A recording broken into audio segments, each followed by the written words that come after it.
pessoal do Facilitando a Medicina, tudo bom com vocês? Eu sou Cleverson Delvecq e a gente vai para mais uma aula referente à hematologia, essa playlist que estamos fazendo só sobre o estudo do sangue. Então, se eu te ajudar de alguma forma, você quiser receber mais conteúdos, mais videoaulas e participar aqui da nossa comunidade no YouTube, se inscreve no canal, galera, esse botãozinho vermelhinho que fica embaixo do vídeo, deixe seu joinha e vamos ao que interessa. Hoje você já deve ter visto, vamos falar de uma anemia muito típica, né? Que seria a talassemia. Ela não é tão comum, mas é bem conhecida quando a gente fala das anemias. Agora, o que a gente pode falar dessa anemia, essa talassemia? Primeiro, essa talassemia, ela pertence a um grupo heterogêneo de doenças genéticas. E o que leva a essa talassemia? Galera, quando a gente fala de talassemia, a principal causa dela é quando nós temos uma alteração da cadeia de globina. E essa alteração fará com que essa cadeia de globina, que forma a hemoglobina, ela ou seja ausente ou ela tem uma produção diminuída. Então, quando a gente fala de uma talassemia, lembra da cadeia de globina. Ou ela está sendo reduzida, ou seja, a produção dela é reduzida, ou ela está ausente. Então, galera, a gente já sabe praticamente o que leva a essa talassemia. Lembre-se, é uma diminuição da produção da cadeia de globina que forma a hemoglobina ou é a ausência dessa cadeia de globina. E para a gente dar uma denominação, ou seja, nomear o tipo de talassemia, a gente denomina a cadeia que está faltando de globina. Como assim? No exemplo, como a gente vê, nós temos aí uma alfa-talassemia.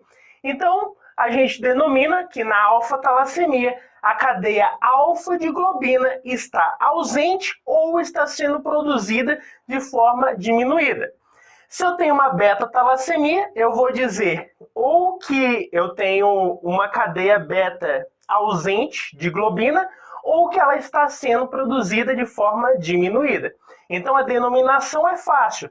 Conforme o tipo do nome, eu vou saber qual a cadeia de globina está aí danificada ou está sendo produzida de forma reduzida.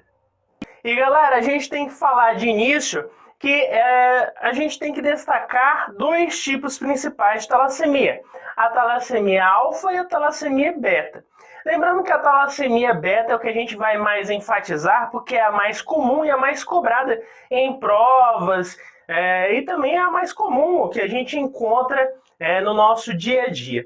Já a talassemia alfa ela não é tão recorrente e geralmente a pessoa vai ao óbito logo ali nos primeiros dias de vida.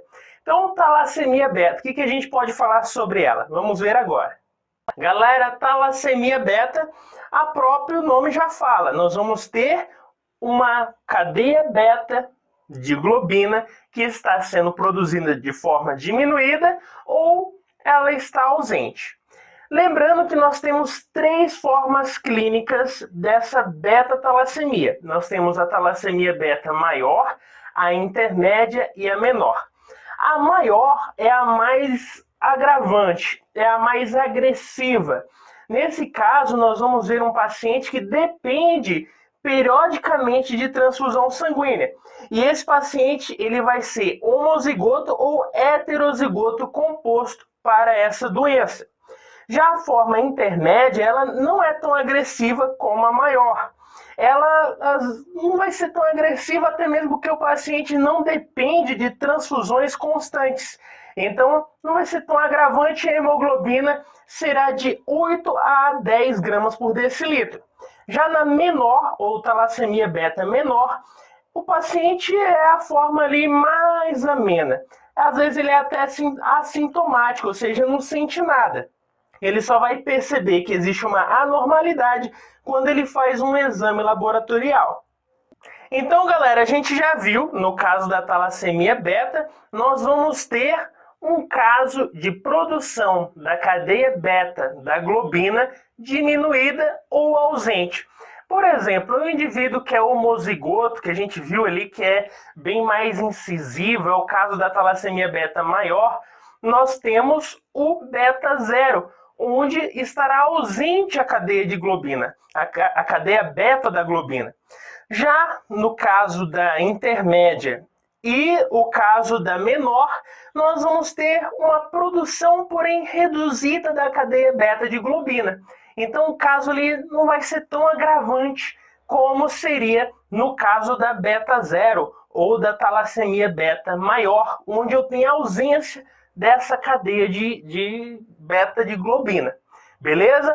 Agora, galera, isso vai determinar muito o quadro do paciente, como a gente vai ver mais à frente. Galera, outro ponto que a gente tem que saber é que, como eu tenho uma produção da cadeia beta de globina reduzida, a gente vai acabar tendo maiores quantidades da cadeia de globina do tipo alfa.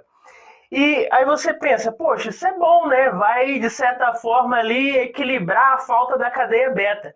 Não, galera, não é bom. Por quê? Porque se eu tenho mais cadeia alfa do que deveria, ou seja, eu tenho mais cadeia alfa do que beta, essa cadeia de globina alfa vai acabar se precipitando nos nossos eritrócitos.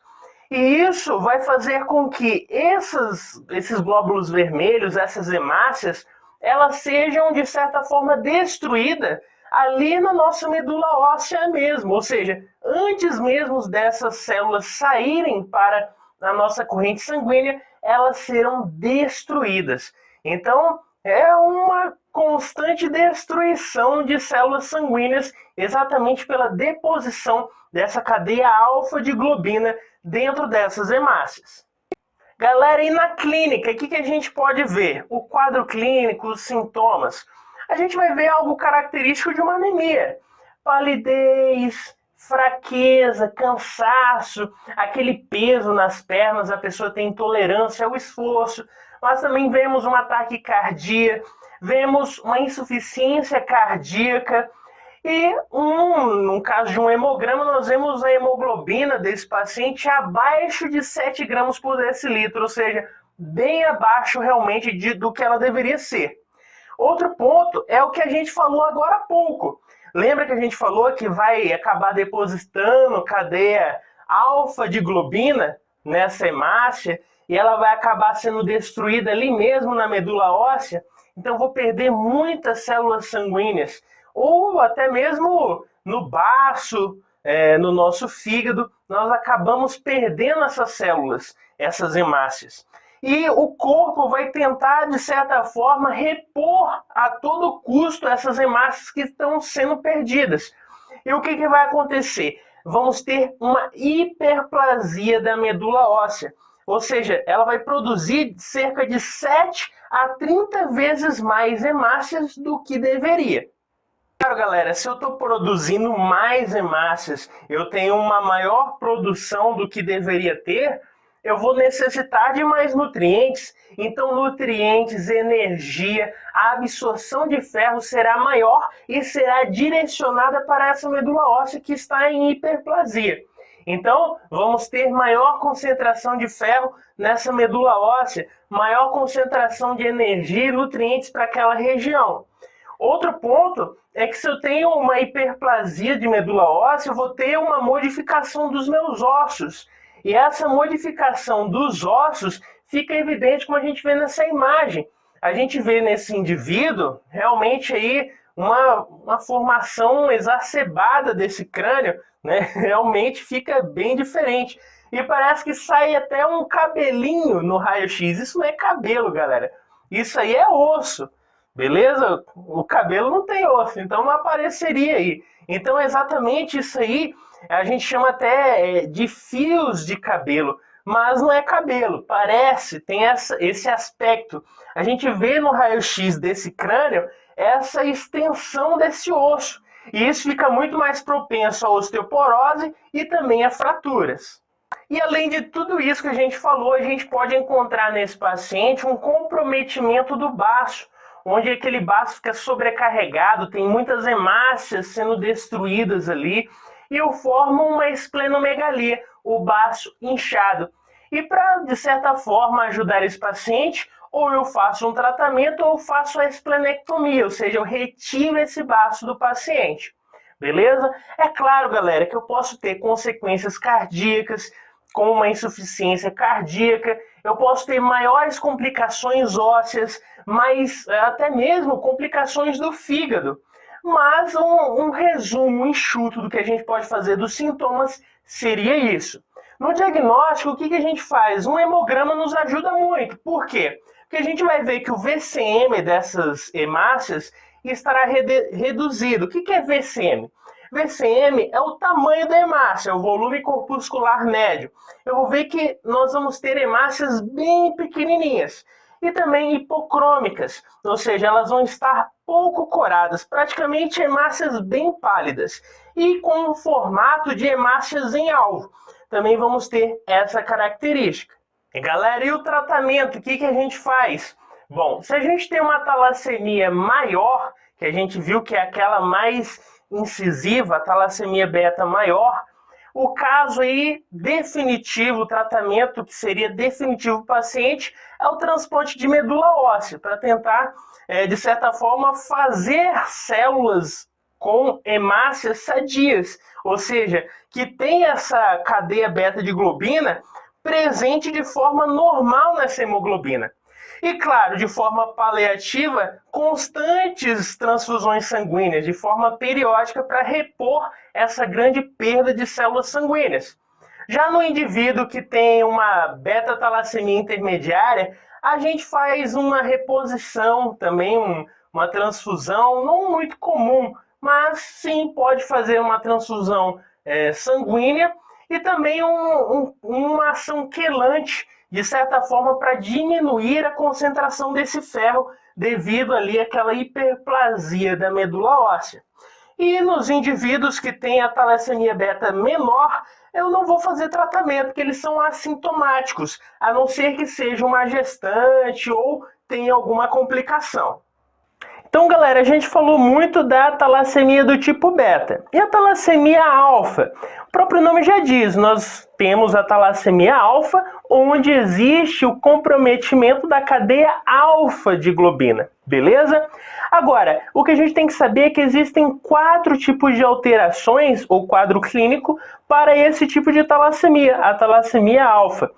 E se eu tenho comprometimento dessa cadeia alfa de globina, o que vai acontecer é que eu vou ter outros tipos de hemoglobina que vai reemplaçar essa falta, essa ausência ou esse defeito dessa cadeia alfa da globina, essa talassemia alfa.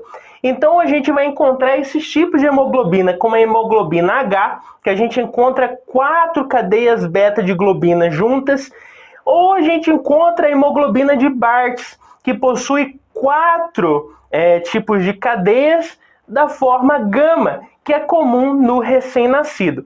E quanto ao quadro clínico, a gente não se atém muito, porque a maioria desses pacientes seria ali com a vida muito curta, porque é incompatível com a vida. Ou eles já vão ao óbito ao nascer, ou vivem pouco tempo após o nascimento. Então, pessoal, com isso fizemos mais um resuminho. Se eu te ajudei, deixa seu joinha, se inscreve no canal e vamos continuar os nossos estudos referente ao sangue. Valeu?